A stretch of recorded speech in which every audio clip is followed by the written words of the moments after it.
All right, well, let's go ahead and we'll get started. Probably the weather and so on and so forth, people trickling in. We're good at trickling. So,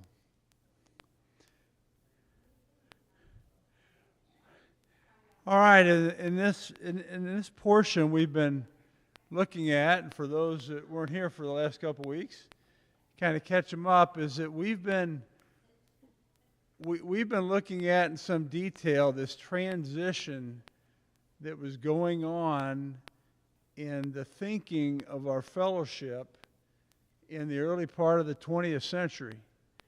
And that was a change in thinking from what was called the apocalyptical way of looking at things. It came from Lipscomb and Stone and others.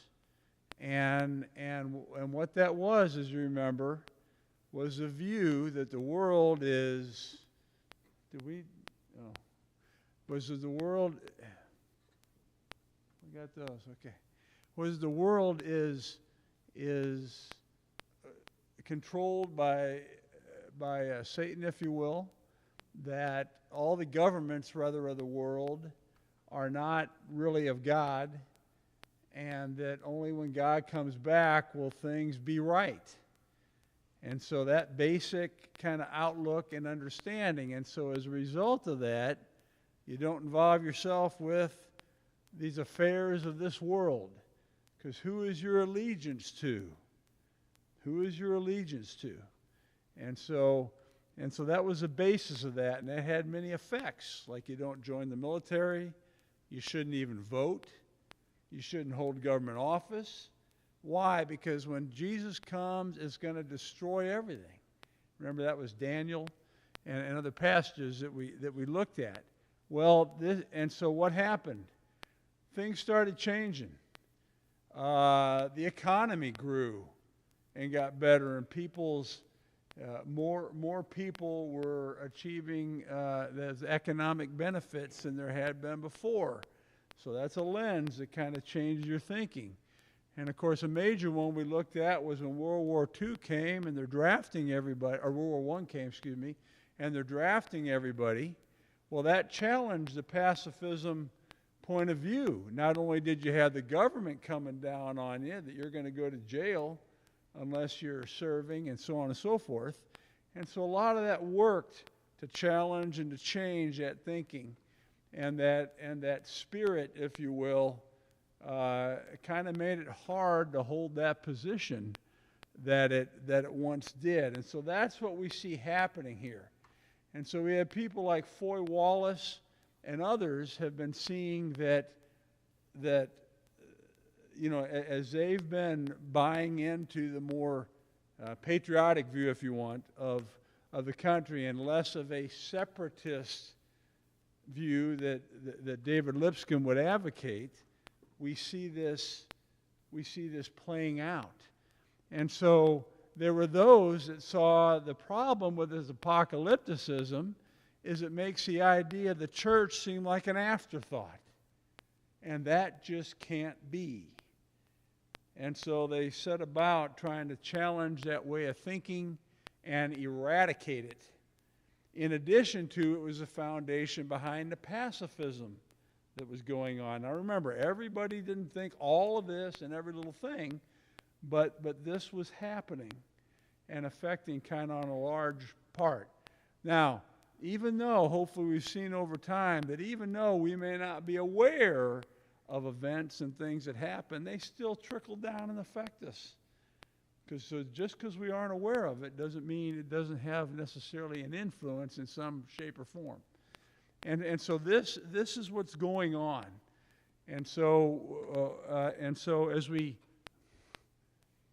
continue on, perhaps no one reflected this new perspective more completely than the O.C. Lambert, because remember, there was this idea, is government bad or is government good?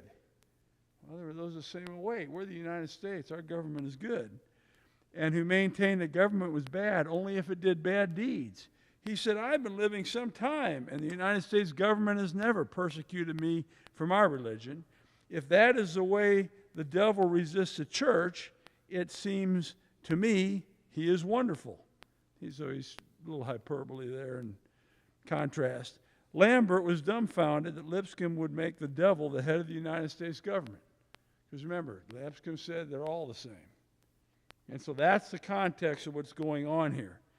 He rightly pointed out that Lipscomb recognizes no different in the kingdoms. The United States government is just as bad as the rest. The government that gives us so much freedom to Christians is no better than the one who persecutes them. Though he had earlier accepted Lipscomb's positions, Lambert now announced, "I lose faith in the Lipscomb lion and lamb story." Further, he felt certain that Lipscomb's book would be outlawed now if the FBI knew its contents, and encouraged the Churches of Christ to call them copies of Civil Government in and burn them. And so remember, Civil Government was a book that came about as numerous articles that he had written over many years promoting this position. And it was a very popular book and so influential. And so now he's saying, hey, let's, we got to get rid of that. That's the source of the problem. And so the point is, thinking had changed. And what had been common, and I don't know if dominant's the right word, but it had been very much around, was now on the outs for many. By October of 1943, Wallace had positioned himself Wallace joined himself in the attack of focusing on the foundational apocalyptic perspectives of Lipscomb's civil government.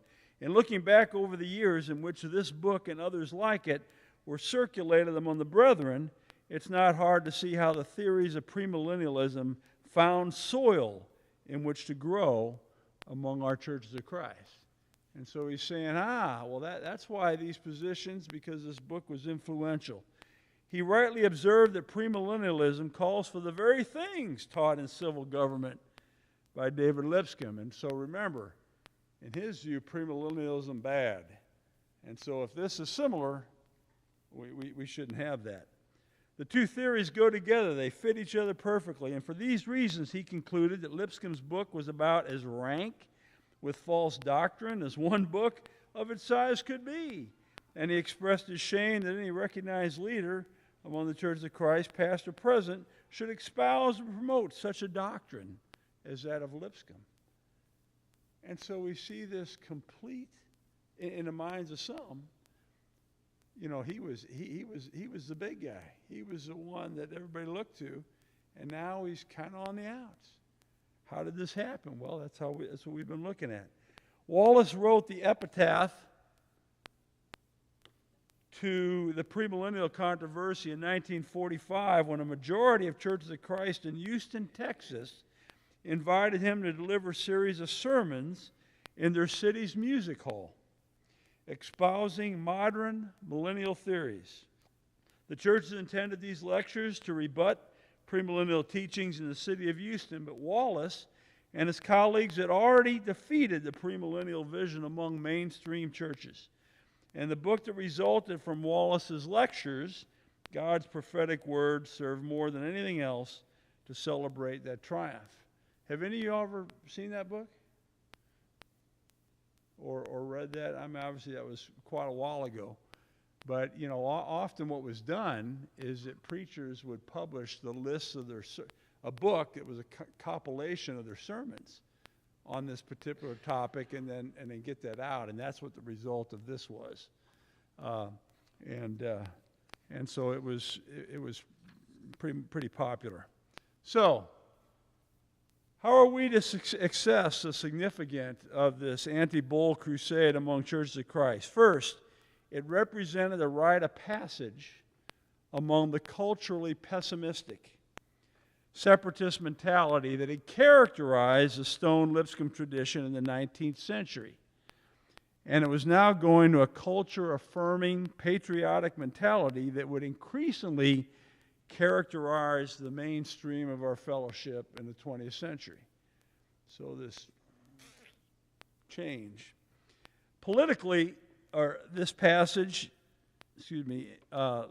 entitled The Loosening of the Ties to the Apocalyptical and Pacifist Stance that had characterized Stone, Fanning, Lipscomb, Harding, and Armstrong, and thousands of their followers for over 100 years.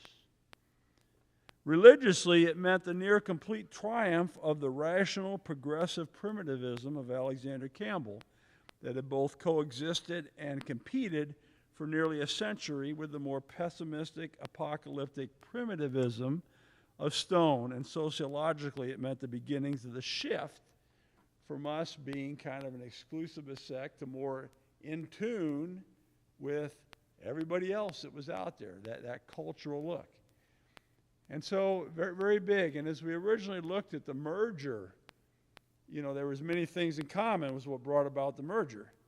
But there were these underlying views that ended up, as we see, surfacing. What shall we say then of Foy E. Wallace? Clearly we see that Wallace pulled apart the two sectarian traditions that had coalesced for over the years to form our fellowship and to pit one against the other. So we see that it's either you hold this or you hold that, and that mentality instead of why can't they both exist? And of course, so we see these positions being made. In doing so, he enhanced the sectarian side that had descended from Campbell's Christian Baptist, but he exclusively effectively destroyed the sectarian side that came from Stone. And so again, the shift.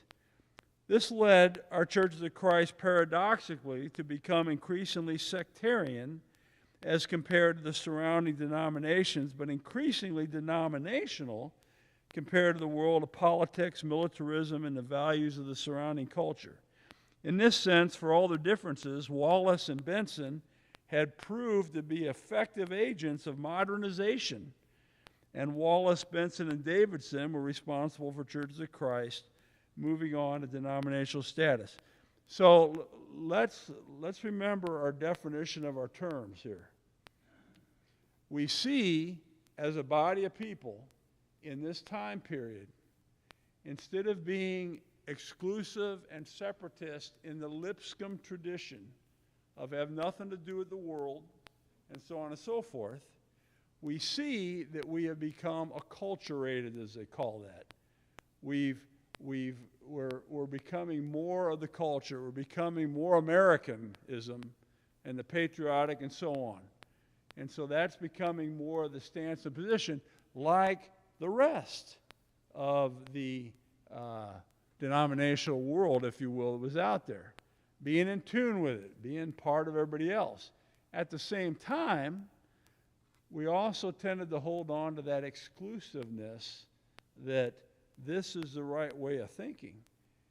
And so it's kind of almost this paradox. It's like it's doing two things that don't go together and still trying to do them. And so you have the exclusivistic language, but in practice, there's being more like everybody else that's going on. And so this helps to explain this paradox that the historian of Southern religion, Samuel S. Hill, who was, I think, at the University of Florida, and again, remember, a lot of these guys, different places, study these things and try to understand how all this happens. And so, in regards to our fellowship, he wrote years ago that the place of Churches of Christ in the American South, it is an astonishing blend of being very much at home and quite alien in the South that helps make this religious tradition so difficult to comprehend and yet so captivating. A host of leaders in this tradition, from J.C. McQuitty, who was one of the editors of the Gospel Advocate during World War I, to Foy E. Wallace during World War II, took pains to move Churches of Christ into a community with the larger Southern culture, while at the same time they sought to intensify the alienation of our fellowship from the larger Christian community. And so the idea, and we're not unfamiliar with this, growing up with it and so on, is that this is talking about where the Churches of Christ were, they're the only ones being saved. those comments, however rightly or wrongly attached, that's showing that exclusivism that was out there and presented. And so the idea of, you got to think the right things, you got to know the right things, and the problem is they don't understand things rightly or correctly, and we're all familiar with that. And so that's what's happening here. And so these are historians, if you will, that look at this and kind of, study this and see this and point some of those things out. He'll further observe the churches of Christ, with our emphasis on truth, rationally presented and understood, have been out of step for years with the mainstream of Protestantism in the South.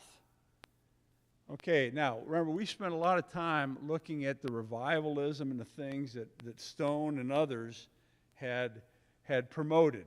And we realized that was more emotionally, based and directed and pietistic, in other words, how you're living and so on, with the more rational way of looking at things that probably Campbell characterized. And so it was always different. Remember, Campbell didn't think much of the revivals. He said, that's just all emotional. What's all that? And, they're just not thinking right, and, in some of those aspects. Well, that's what we see playing out here. And so we see this challenge that's going on. By accentuating the legacy of the Christian Baptists and by driving from the churches the heritage of Barton Stone, Wallace and his followers not only turned our fellowship in a radically sectarian direction by accentuating the exclusive truth claims, but also very nearly severed the only tie the Churches of Christ might have had to the larger religious landscape in the American South, the deep sense of piety and spirituality that grew from the revivalist roots so carefully nurtured by Stone. And so what does that mean? What is that talking about? It's saying that focusing on what we were describing as what is truth. What is the right understanding on a whole list of topics? And remember, I told you that I think it was last year we got a mailing from those that support one cup. And for them, that's almost basically a salvation issue. That if you don't use the one cup, well, we look at that and we go, huh? We don't hold to that. And so, it gets down to who's following the truth more is what that challenge is, and it creates those challenges in being together. And so, finally, in the 19th century, apocalyptic roots, we think that the Churches of Christ might have stood shoulder to shoulder with the fundamentalists. And remember, when we started up this section, we spent quite a bit of time talking about fundamentalism so we could try to understand what was going on. And we in the Churches of Christ certainly had a lot of connection to the fundamentalists in that thinking of believing the Bible, Bible's God's Word, and so on and so forth. And so there was a lot of connection. Well, but there was also things that weren't connected. And so, but this idea of fighting these changes that were happening with modernism, and the idea of we should stay the way it was, we had that in common with them, but where they went with it certainly changed. And so Churches of Christ, with our biblical primitivism, were deeply sympathetic with the biblicism of the fundamentalist movement, but because we held you've got to think things a certain way, that created problems because we weren't in agreement with all the ways that they looked at things, especially the premillennial idea. So to the extent that Churches of Christ defended human progress and adopted a strident stance against apocalypticism during the World War I era, we actually shared ground with the modernists. In opposing apocalypticism of R.H. Bull, our fellowship in principle joined hands with the mainline Protestant liberals who engaged in a similar effort to drive premillennialism from the American churches. Of all those in the fellowship with the Churches of Christ, Bull was the most in tune with the fundamentalist outlook and most at odds with the modernist worldview. When Churches of Christ turned our back on Bull and that way of thinking, the apocalyptic spirit, we put ourselves on the path to modern American culture. And so the giant transition is going on, and it has to do with these understandings of things. To finish, let us briefly review some alignments that have emerged among the Churches of Christ in the 1930s. First, the main line was represented by the Gospel Advocate and probably the Firm Foundation. Those were two of the main line. Most understood things the way that they were talking about them, and its editors, who defended our religious exclusivism in order, and also sought to expel from our heritage all traces of apocalypticism and pacifism. Okay, so we're right on truth, but we're not holding on to these things that Lipscomb did. Second, Foy E. Wallace Jr. and his followers sought to control or to influence the main line, but actually represented a more radical version, if you will, of that understanding. And Wallace edited the Gospel Advocate from 1930 to 1934, and he differing from most of his colleagues in style but not in substance. So remember, Wallace was a hard charger. So some referred to it as a hard fighting style. And that didn't always go well. Yes?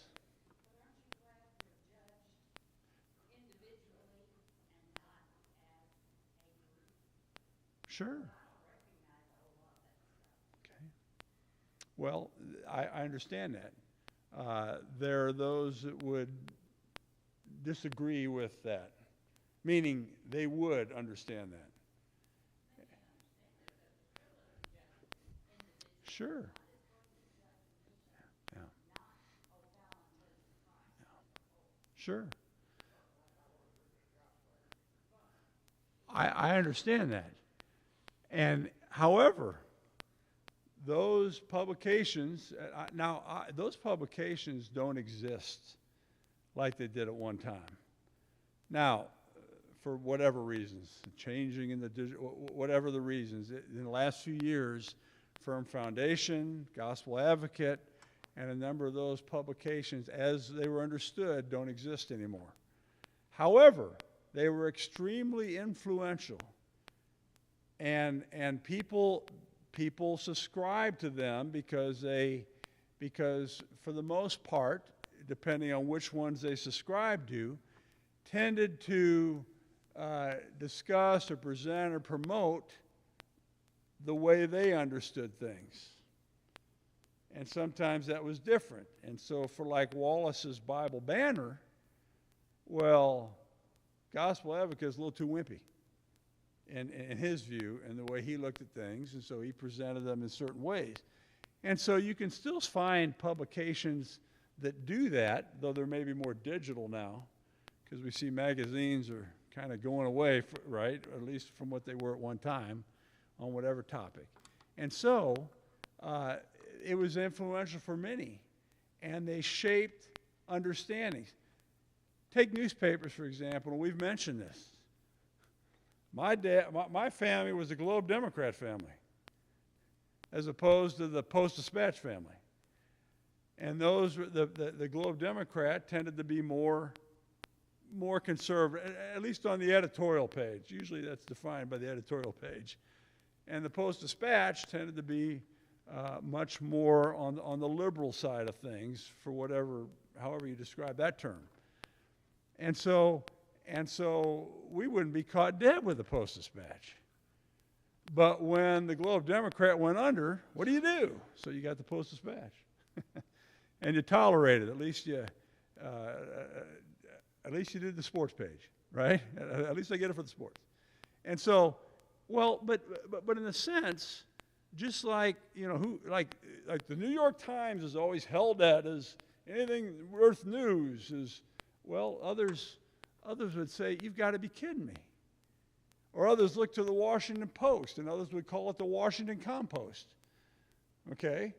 right? And again, what was that based on? That was based on views that they tended to present. Well, in the same sense, these publications did that, and people followed them, and they shaped. That doesn't necessarily mean that they're looking at that as gospel, but they shaped how they looked at things.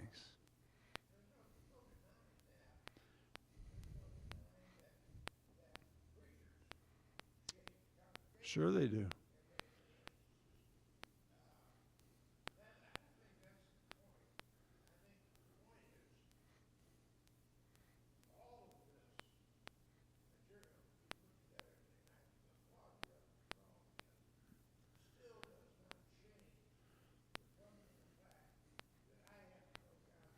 Sure.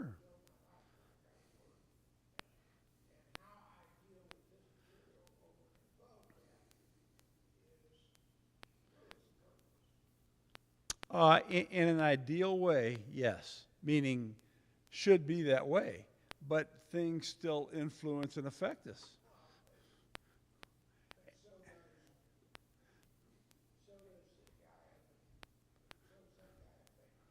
Sure, sure.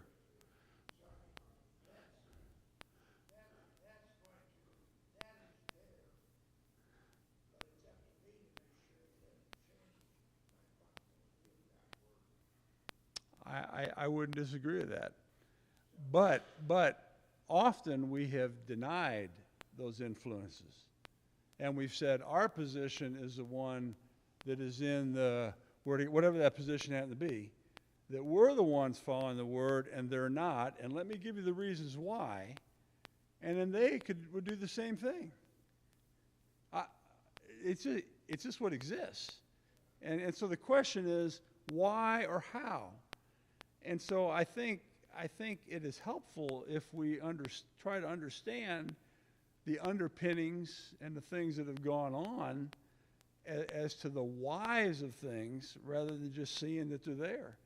In other words, why are things going on in our culture the way that they're going on now? And we shake our heads and we go, how can they say that? How can those people say that we hear on the news and make those statements about things? Well, there's reasons. However we agree or don't agree, there's reasons, and it benefits us, I believe, to try to understand what those are. That doesn't mean agreement, but that means understanding what's happening. And for a long time, and for many, you know, just like anything, some people are into cars. Some people are into fishing. Some of us don't, you know, we fish, but it's not that big a deal. Car, I want my car to run. And I want to do it when I want it to, and I don't want it to break down. Whereas others look under the hood, boy, do you see those?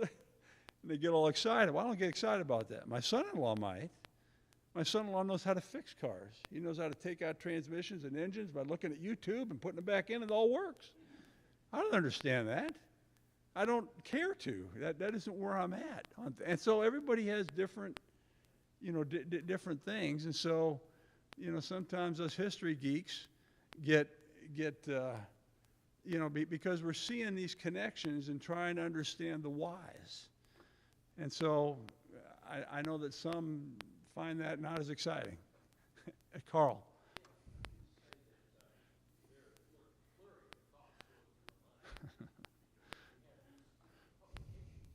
Yeah.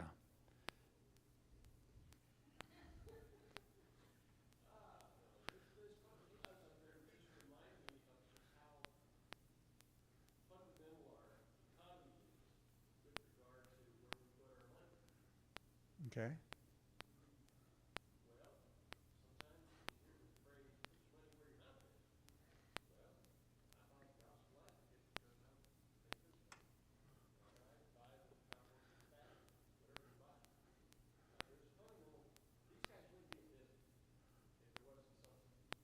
Sure.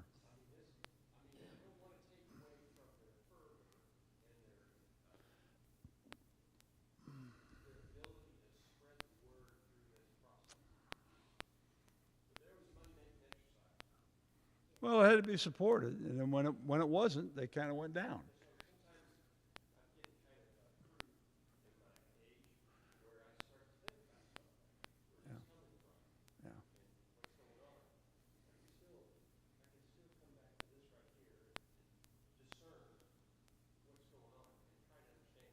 Yes.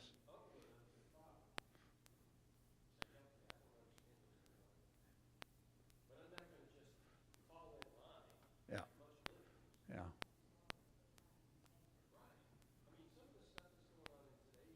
Yeah.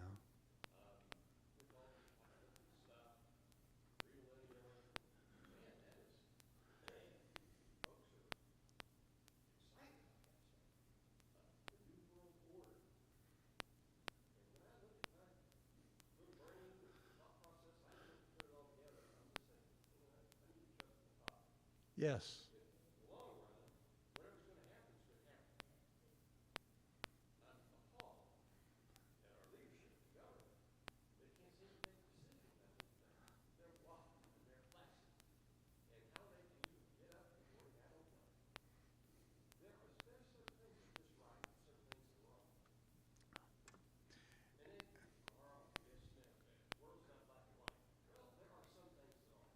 Hmm.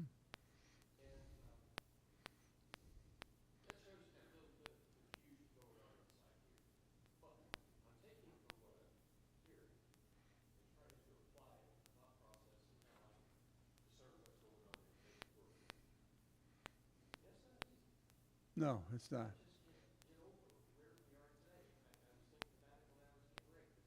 Hmm.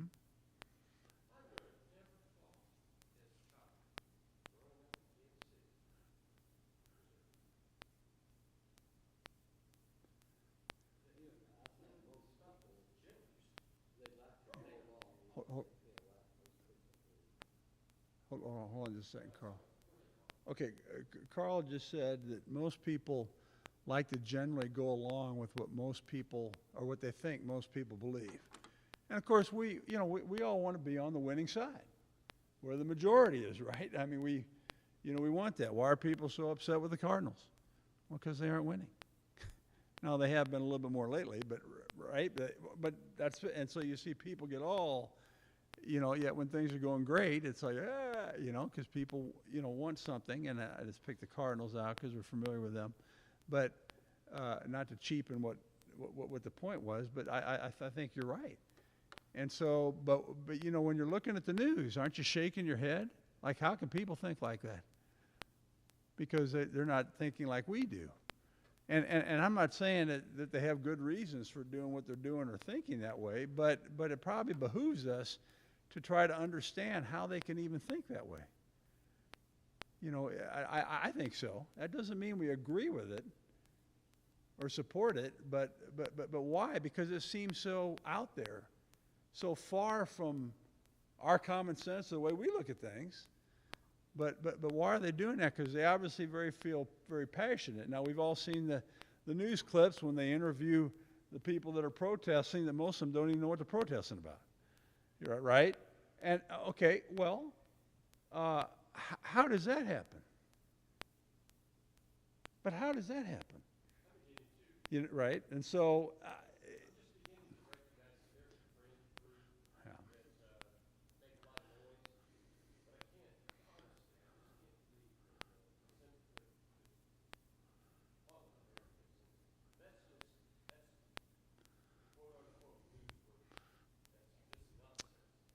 Well, sure, they cover a protest and there's 5 people there, yet it's a leading thing on the news.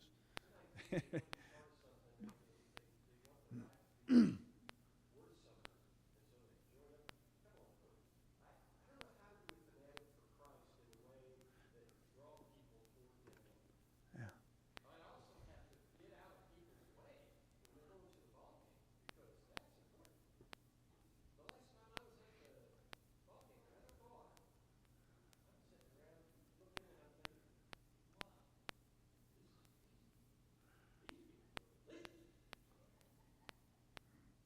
For some, sports are definitely that.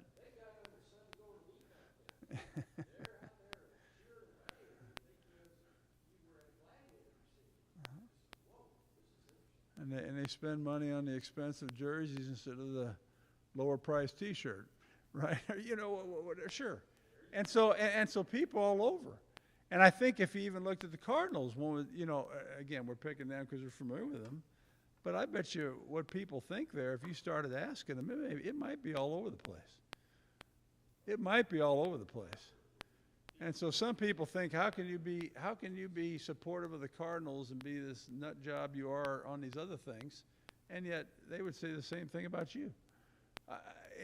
And so how do we? And it's confusing. So how do we get a handle on this? Well, we need to try to be aware and understand, as a way of trying to get there. Doesn't mean we will, but at least have a better understanding. And so in our history, trying to understand where we came from, because we're now coming up into our times.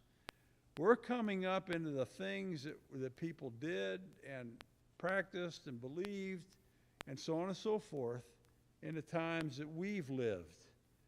Well, those didn't just pop out of nowhere. And so this is helping understand it. So for most of us, if not all of us, this apocalyptic view of Lipscomb it's hard for us to relate to. Well, this is why. Because of this change that took place. And we're on that more dominant mainstream view we've talked about that it became, but it wasn't all at one time. Bill? There is danger in seeking this understanding you're talking about. Okay. Short and sweet, I'll just put it that way. We'll explain more on that. I think he means that people like the salacious. People like the fringe. Huh? So focusing on the apocalypse. But that's not the point. We're supposed to live each day. Yeah. And hopefully in reverence to the Father, how we do that. And see, that seems like nonsense to the world. Uh-huh. It really does. Sure. And if you stop to think about it, you really can't. I'm not saying that the folks out there in the neighborhood Sure. driving their fancy cars are dead up to their ears or more. Their kids they're running off to school and just climbing on the fence at the playground, waiting for pop to come get them. Just put some focus in it. Mm-hmm. And you're, as a nation, I'm looking at some of this, and I'm thinking, Lord, you seem to keep it going. Where am I in the scheme of things? Because one of these days I'll take my last breath, and it won't matter.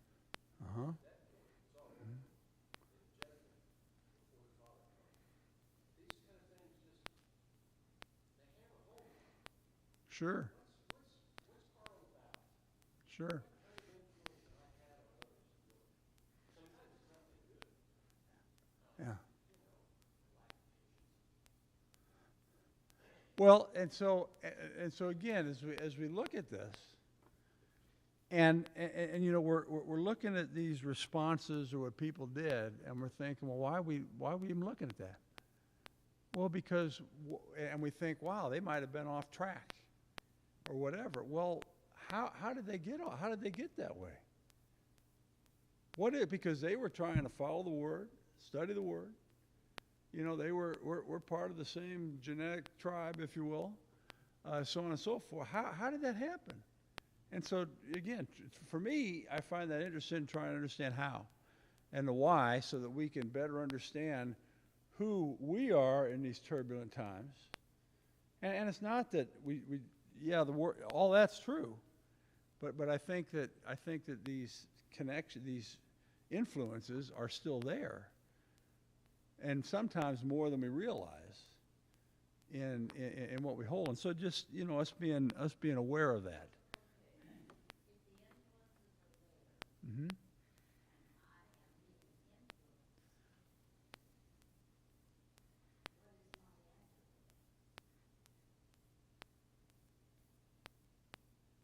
Well, part of that answer is let's try to go to the Word, as Ken keeps pointing out, and others, which is that's not incorrect. But sometimes we always don't see us looking through some of these things, because that's what I was always taught, or whatever. And we all know that. I think we could probably all share how we once held an understanding of one thing, honestly, truthfully, looking at the Word, and maybe we hold a position that's very different from that now. because of looking at the Word and honestly and all that and changing. So does that mean this was wrong and that was right, or this was right and that was wrong? Or it's just part of that change and transformation that takes place as we mature? What does Paul say? I once thought like a child, but now I'm, and so this fits into that, I think. And so we're having to look at these things with where we are today and how we think, and to weigh that and to understand that with that. It doesn't mean this is right or this is wrong, but let's understand that and realize that. Because if we always hold on to the narrative that we do things just like they did in the first century, and that it's always been that way, then we're missing a little something. Because we don't, because we're in this time. Not that we haven't tried, or not implying other things, but we need to look at that and understand that.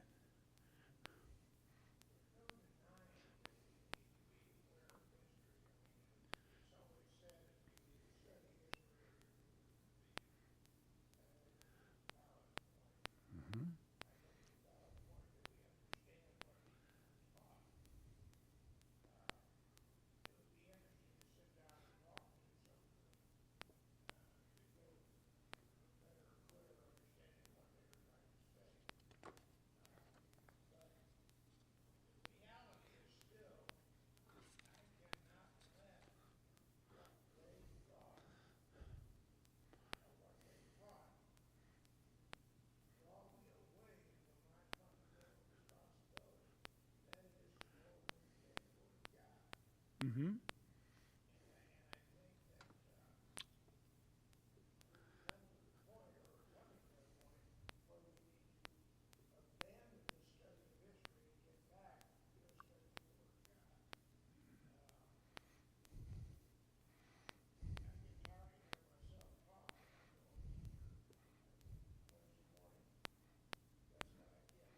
Mm-hmm.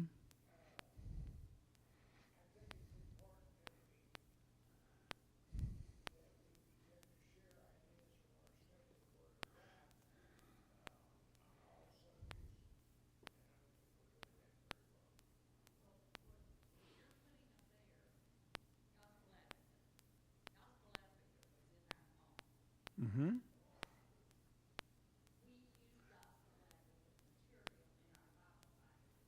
Mm-hmm.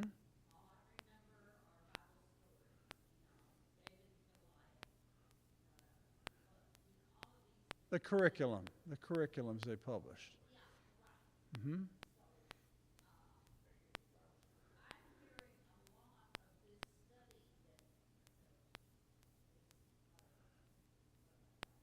I know what you're saying.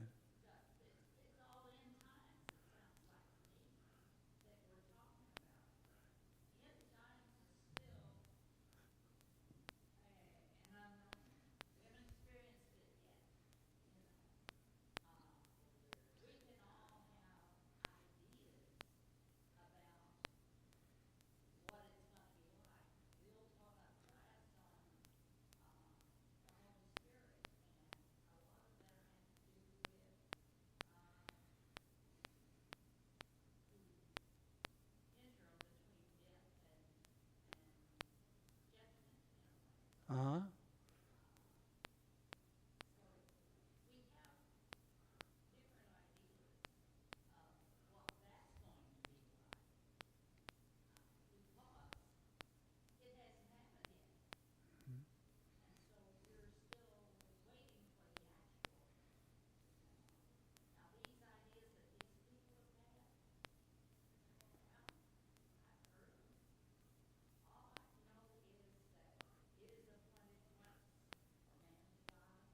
Okay.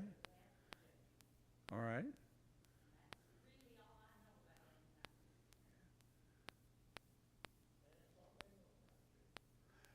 In one sense, I wouldn't disagree with you, but from my perspective. But nonetheless, these things motivated and shaped things and how people looked at things. And then there was also a changing and moving away from that. and that caused for some issues, conflict, separation, and things like that. And so how do we understand that? So we're saying, well, it doesn't have enough, because that isn't, I'm not into that so deeply, because I'm into the, bottom line, it's just this, so why are we spending our time with that? Well, this is this issue. We could pick all kinds of issues that animated and dominated our fellowship over the decades. And you know what they are, you could pick them out. And the periods where it was raging hot, the conflict, and making people take positions to show yourself as one approved or right. Well, why is that? Why was that the case? Why wasn't somebody then, there probably was, but why wasn't the view of what you said? Why don't we just look to the Word of God? Why are we doing this? Well, because, and they would say we are.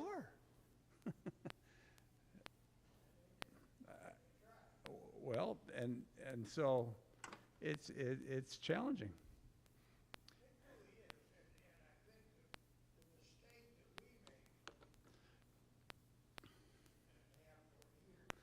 Mm-hmm.